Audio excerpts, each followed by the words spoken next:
Now, it might be cold outside, but things are set to get a whole lot frostier this Sunday with the return of Dancing on Ice. And after a tough year last year, the show couldn't have come at a better time for today's guest. Please welcome Hannah Spearritt.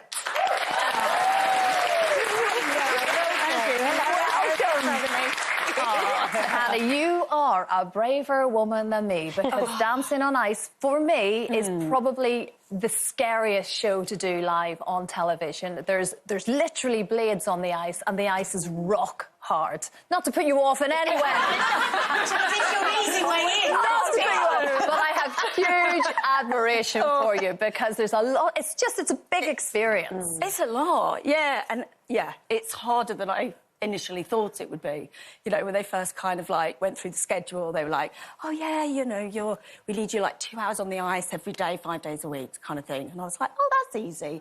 But there's so much surrounding that. And, like, with your little muscles that have been asleep for so long. Yeah. They get woken up, and then all the next... Use some massage. Yeah, massage myself all the time. But it's good fun. But it's all kicking off on Sunday, like we say, and you get a little bit of sort of prep time, all the couples do, because it isn't like Strictly, where you also get a bit of prep, but this is for your own safety. Oh, yeah. It's required. Yes, sorry, I've got a hair... There we go. Safety is like, the most important thing, and things have nearly happened already. So, yeah, it's a dangerous, well, as you know, Nadia. Yeah. I think it's harder. It hurts more than when you hit the pavement. Yeah. Somehow it's harder than concrete. The pain is... Because it's cold, or...? No, I don't know. It's just like... What did you hurt when you fell? Everything, but I only fell over once because I never held his I never left his hand again. And I went out in the first week. I'm the same, though. I clutch on like a little koala. Yeah. It's very scary. It is. But like you say, incredibly challenging physically, which is great. But... You actually... Now, you were going to do the reunion last year, weren't you, for S Club 7, but made a decision which was absolutely right for you to pull out of it. Yeah, I think, you know, S Club 7, unfortunately, will never, ever be the same again. And it just, unfortunately, wasn't the right time for me to continue. Yeah. And so is doing Dancing on Ice a part of that, to sort of get... well, physically, mentally? Yeah, I mean, I didn't know that, obviously, I was going to be doing it at that time. And, yeah, my health was it was struggling a little bit with different symptoms, and I went to see this doctor who actually put me onto this sort of, like, new treatment called iReg, and I won't go into the details because it's like really scientific. You had an autoimmune disease, isn't it? Which is incredibly challenging. Yeah, and the symptoms are like ramped up. Yeah, you have to learn all about it yourself as well, don't you? Yeah, educate yourself on it. Yeah. So yeah, I went to see him, and the treatment was working really, really well. But then, you know, obviously you need to then start... My body was then ready for exercise, and I was like, OK, what can we do?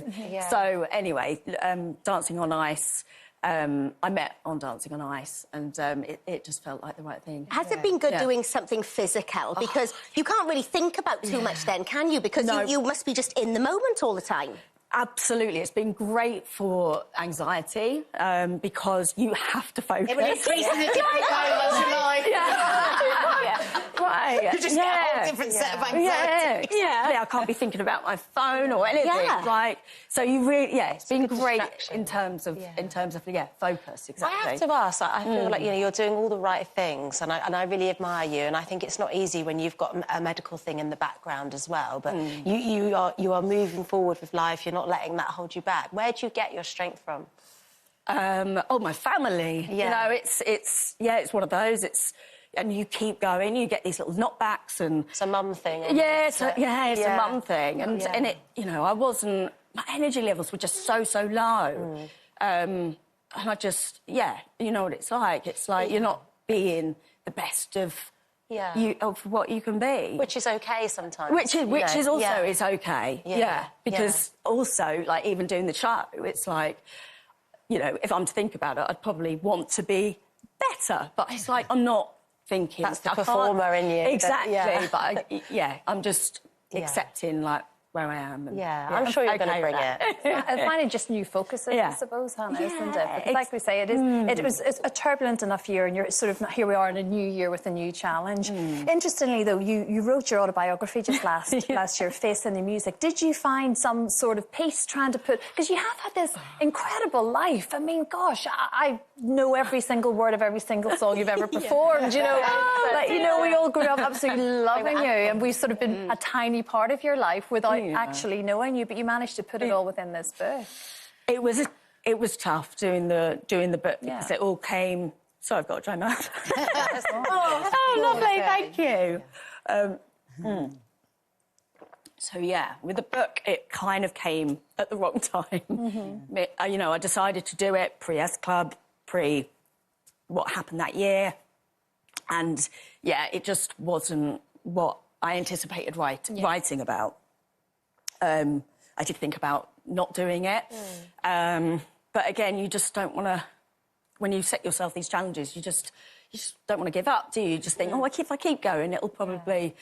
But, it was hard to kind of keep going back and back and back and revisiting stuff. You're very resilient, though, I think. Yeah, I really do, because like you said, it's very personal, isn't it? And then there's the stage of writing it, and then there's the next stage of knowing it's going out to all these people you've never met, you know, it's story sharing, something so intimate, you know. It's giving away a little bit of yourself, isn't it? What do your little ones think about you taking to the ice? Oh, my goodness. Well, they don't quite understand it yet. Not yet, So a couple of mornings ago, they were actually quite sad and went, Mummy, we don't want you to go to ice skate anymore.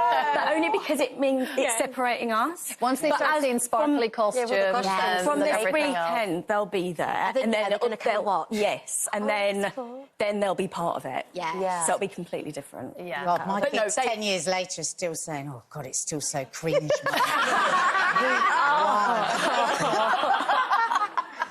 Have you done any big lifts or anything yet? The headbanger thing, isn't it? That just fills me with fear.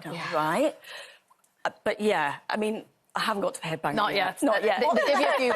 You know, when they spin you around, I'm probably calling it the wrong thing, but I think it is. They spin you around. It is called the headbanger. Avoid that one. But I've got a couple of lifts in my first Have you already? routine. Wow.